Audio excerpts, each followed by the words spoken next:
it was big news, I think, Ken, to see Daniel Kinahan's name linked directly with a murder, as in the story that you wrote. Obviously, the fact that Daniel Kinahan is under investigation and the guards are seeking to extradite him is not a mystery. But we hadn't really heard Eddie Hutch's name in the mix until this week.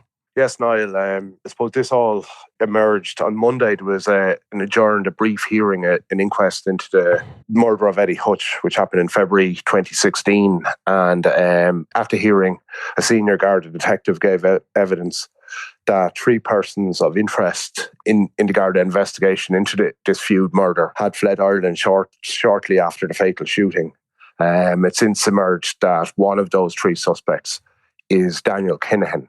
Gardaí have sent a file only in the past week to the Director of Public Prosecutions, in which they recommend that Daniel Kinahan, the alleged leader of the Kinahan cartel, be charged with murder in relation to the Eddie Hutch shooting. If we look back at the time in which this murder occurred, it was just directly in the aftermath of the Regency Hotel shooting. There's no doubt that tensions were at an all-time high. Eddie Hutch, of course, is a brother of Gerry Hutch. And, you know, that murder, I mean, I think it was shocking at the time. It was more or less in broad daylight, even though there was huge amounts of policing in that area of the North Inner City. Yes, well, you're quite right in saying tensions were out of control, basically, at the time. The background to all this, as it's well documented, starts with the murder of Eddie Hutch's nephew, Gerry Hutch, in Spain in late September 2015. Then there was an attempted murder on Gerry The Monk Hutch in Lanzarote at the New Year's Eve period leading up to all this. There was huge tensions between essentially what were former associates in the one gang. That's the Kinahans and the Hutch mob. And basically what was happening, and you know, in the weeks before the Regency happened, Daniel Kinahan allegedly was making attempts to get in contact with Gerry Hutch. And at one point he was caught on CCTV around a week or a bit more before the murder, having a heated argument with Eddie Hutch, who was apparently shouting at Daniel from a window of the house, and Daniel was shouting back at him. Daniel left the scene, and a few days later, the Regency Hotel attack happened, which, as we know, was carried out by the Hutch gang, led to the murder of David Byrne. After that, obviously, tensions were just exploding, and it was 3 nights later that Eddie Hutch was shot dead. He was shot at least 4 times. There was 2 gunmen, and there were 4 suspects who were deemed to have been directly involved in that murder, basically described as a 4-man hit team. And then obviously the car that was used to in that shooting, that was then driven up to Drumcondra. It was burnt out, and it's believed that the shooters were then collected by another car. Do we know where Daniel Kinahan fits in all of this mix, you know, in terms of what happened on that night? Well, the suspicion is that Daniel Kinahan was somehow involved, strange as it might seem for such a senior criminal, as a getaway driver. From one of the cars that had ended up in Drumcondra after the murder. Maybe it sounds reckless, I suppose, but in the context of what was happening at the time, you know, there'd obviously been a hugely reckless attack on the Kinahan cartel. There was, I don't think the funeral had occurred at that point, but it was coming up, the funeral of David Byrne, and there's no doubt that the blood was high for all of these guys. Oh, absolutely. I'm sure it led to a situation that, you know, this was the start of a feud, which thankfully now has seemed to peter out, but 18 lives ended up being lost in this feud up until 2018. And in that particular year of 2016, Eddie Hutch was one of 6 people associated with the Hutch organised crime gang that were murdered by the Kinahan cartel. At the time, Eddie Hutch, a 58-year-old father of 5, was not really involved in crime anymore. He was a taxi driver. He was quite well respected in the North Inner City. He had previously been very high on the Garda radar. In fact, was one of the first targets of the Criminal Assets Bureau. Not long after they were formed, they seized over 156,000 Irish pounds, as it was at the time, in a bank account linked to Eddie Hutch. But it seemed, even though obviously he was very close to and a brother of the alleged leader of the Hutch organised crime gang, Gerry The Monk Hutch, it basically, he wasn't someone that at the time that he was killed was on the Garda radar for involvement in organised criminal activity. Now that is undoubtedly true. But he was also had been convicted of fraud back, a number of years earlier, and another man who was convicted of fraud, of course, was Gerry Kinahan Sr., who was also had been done for frauds or for fake checks, was it, or fake? Yes, forged checks back in the 90s. And what I was always told was, back in the 90s, before Gerry Kinahan was let alone a household name or a national name, an international name, like he was actually pally with Eddie Hutch. Like they had been contemporaries and being quite friendly. It's always been said to me that Gerry Hutch probably never met Gerry Kinahan Sr. or maybe came across him a couple of times. But Eddie Hutch and Gerry Sr. did have an association. And we know in the lead up to the Regency, it's all a bit murky, isn't it? Who met who? But there was these meetings. Certainly, I think we can comfortably say there was some meetings going on with senior members of the Hutch clan and the Kinahans, and where there was discussions about money being handed over and a peace deal being done. And Eddie Hutch may have played a role in some of them. Yes, well, I think even if we go back to what I refer to in relation to Daniel Kinahan calling to Eddie Hutch's North Inner City home a week or so before Eddie Hutch was murdered, that's all part of what you described there. Meetings, people want to have meetings, trying to sort things out.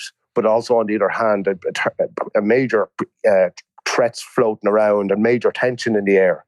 And obviously, what was to happen in the Regency Hotel, unprecedented, as we often say, in the history of Irish gangland, the scenes that happened on that Friday afternoon. The murder then 3 days later of Eddie is directly linked to that, and it was simply a revenge job, and one of many revenge jobs in which members of the Hutch family and their associates were shot dead in that period between 2016 and 2018. Yeah, and I mean Eddie Hutch, of course, his name did come up in part during the Regency trial, kind of. Not directly, but sort of in because there was discussion certainly in Paul Murphy, one of the getaway drivers that was prosecuted for facilitating the Regency murder. He spoke about being a friend of Eddie Hutch's and how he'd driven down to Buckingham Village that day to meet Eddie Hutch. There was records of some phone calls between the men.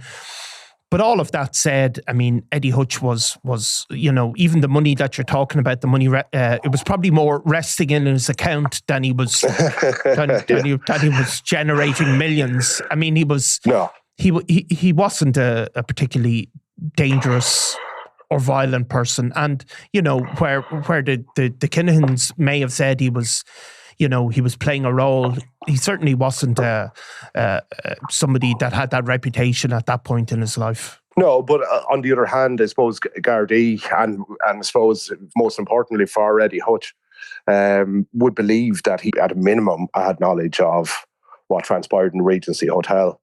You mentioned there he wasn't known as a particularly violent person, and I suppose it is true he's not linked to murders or anything like that, but it has come out in subsequent court cases involved where he basically pleads a mitigation in relation to when some of his sons who have a multitude of previous convictions, in most cases for minor offences, but it has emerged in various court cases that Eddie Hutch had a history of being involved in domestic abuse. Which had very, very serious consequences for members of his family growing up. Yeah, and of course, one of his own sons, Christopher Bouncer Hutch, was very close to Daniel Kinahan, and had been very much a part of that whole operation. Had lived in Spain for a period of time as well. So I mean, there was obviously four people involved, two people in the car, two shooters. one of the people that those people obviously weren't named in the proceedings this week. There have been earlier arrests. I mean, we've reported and so have the Irish Independent in the stories you've done about Trevor Byrne being arrested. I think it's twice, hasn't he been arrested, but not charged in connection with this murder? Yes, Trevor Byrne is a suspected gunman in the case. He's been arrested twice. The last occasion was, I believe it was in April of last year, where he was arrested in Mountjoy Prison and detained for up to 24 hours before being returned to the jail. Trevor Byrne would be one of the most feared criminals in Ireland. He's serving combined sentences of 17 and a half years in jail for firearms offences, as well as a kind of a historical armed raid on a bookies that happened in Ballymun a number of years ago. So he would always be considered one of the most feared and volatile gunmen operating for the Kinahan cartel. And there's roughly around the Garda file that has been sent, I understand, there's roughly recommendations on charges in relation to about 10 individuals. As I say, Trevor Byrne is one of those. Apart from Daniel Kinahan, as was outlined in the inquest, there's two other suspects that haven't been in Ireland basically since 2016. And then there are a number of other very serious criminals involved with the Kinahan cartel where there's recommendation of charges. Not all the charges are murder. There's a number of other charges surrounding the actual killing, such as facilitating it and so on. Yeah, I mean, we've seen this again and again in these Kinahan hits and the attempted hits on, say, Patsy Hutch and Mago Gately, that they've managed to bring cases for these facilitation charges where you'll see the digital communications, the movement of cars, and they've really thrown a wide net and caught in a lot of people. I mean, we obviously don't know the particular evidence that's sent to the DPP. It may include some of that information as we've seen before. Yes, well, my understanding, Niall, is that mobile phone, and even EncroChat evidence could be crucial in this case. Obviously, because the murder happened in our city centre in Dublin, the CCTV is not an issue. There's a huge amount of that. So, yes, all that stuff, CCTV, mobile phone evidence, will be crucial in establishing whether the DPP will decide to actually prefer charges against these suspects. So what do we know about Daniel Kinahan at the moment? I mean, we know, obviously, I think the guards know where he is in Dubai. Obviously, there's been a lot of movement. The Garda Commissioner has spoken a number of times about it. Is it just a waiting game now at this stage? Well, Daniel Kinahan, it was believed he had spent a bit of time, sometime in Iran, but he is currently in Dubai. There's actually no arrest warrant out in relation to him. It's almost 2 years, Niall. It will be next month since the United States announced sanctions against Daniel Kinahan and his father and his brother Christopher, in which $5 million has been offered for information that can lead to the prosecution of any of those individuals. But very little seems to have happened in the sense that he's still in Dubai. What has happened, I suppose, here in a completely separate case, which is led by the Drugs and Organised Crime Bureau, apparently it's a massive file, has went into the DPP as well, in which Gardaí are recommending that Daniel be charged as directing the activities of an organised crime gang. The DPP have had that file now for many, many months. So whereas a decision on the Eddie Hutch case is expected before the end of the year in relation to this murder case, the DPP may be possibly coming back quicker before the Eddie Hutch case decision is made on the organised crime allegations that Daniel is facing. Yeah, because I mean, probably to make it clear, like this investigation into the murder of Eddie Hutch has been conducted by Mountjoy Garda Station.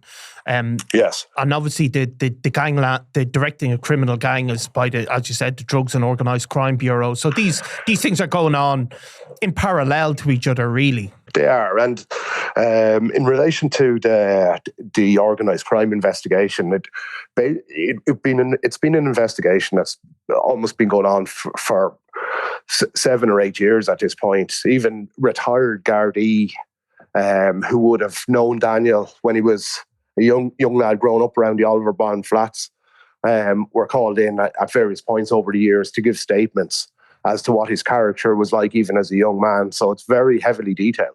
Yeah.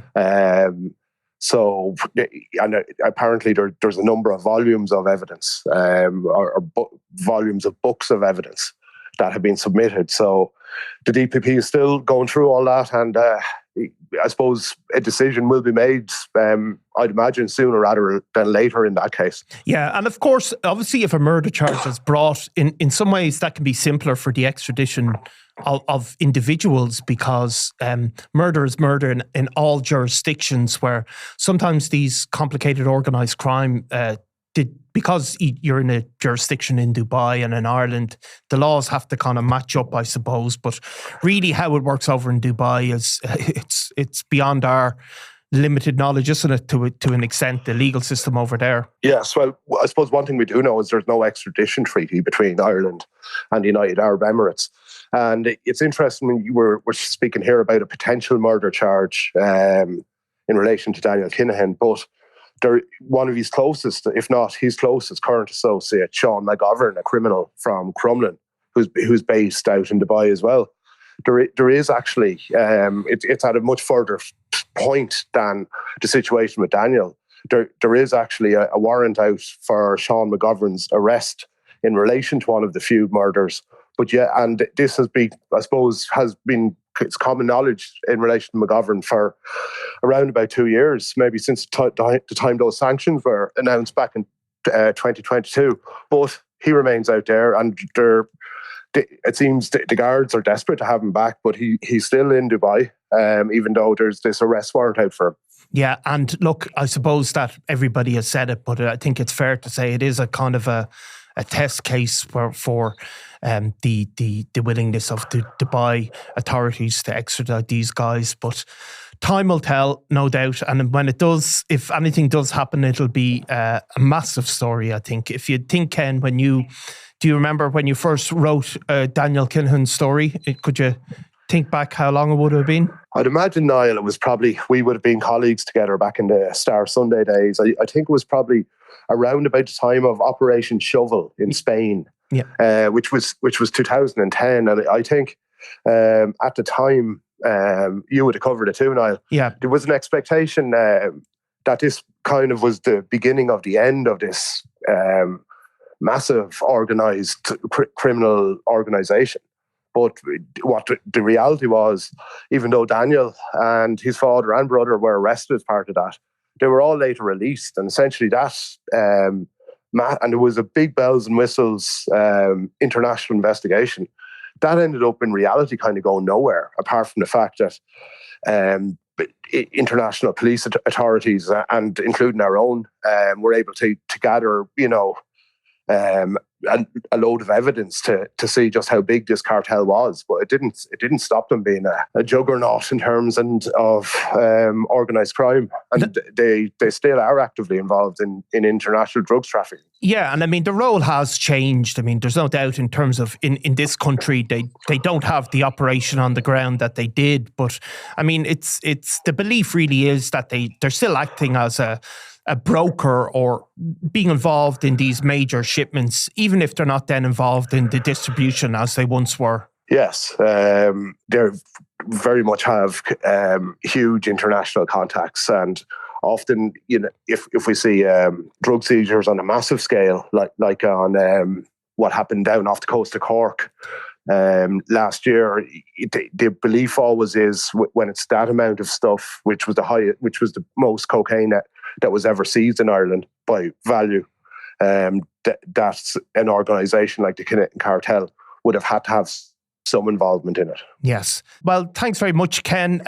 We're going to obviously come back to Daniel Kinahan. I'm sure even Daniel Kinahan knows that we're coming back to him and is sick of us coming back. But thanks, Ken, for tuning in, and we'll come back to you when we hear any more developments. Thanks very much, Niall. Take care.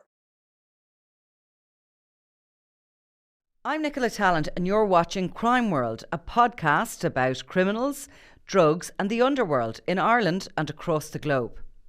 Make sure you subscribe to our channel and turn on notifications so you can be the first to watch all our latest episodes. You can also listen wherever you get your podcasts.